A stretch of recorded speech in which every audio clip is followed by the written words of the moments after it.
নোয়াখালী দ্বীপ উপজেলা হাতিয়া নলছিরা ঘাটের বর্তমান পরিস্থিতি খুবই ভয়াবহ। নলছিরা ঘাটে প্রায় নদীর সংলগ্ন যে সকল দোকানপাট ছিল, একটা দোকানপাটেরও হচ্ছে কি কোনো মালামাল নাই।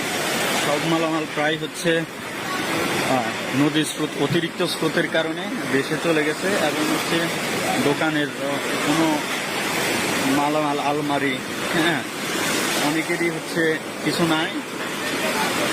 নোয়াখালী হচ্ছে যে উপজেলা হাতিয়া নলছিরা ঘাটের ম্যাক্সিমাম দোকান ব্যবসায়ীরা খুবই নিঃস্ব হয়ে গেছে। কি বড় বড় স্রোত আসতেছে, এখনো নদীর হচ্ছে কন্ডিশন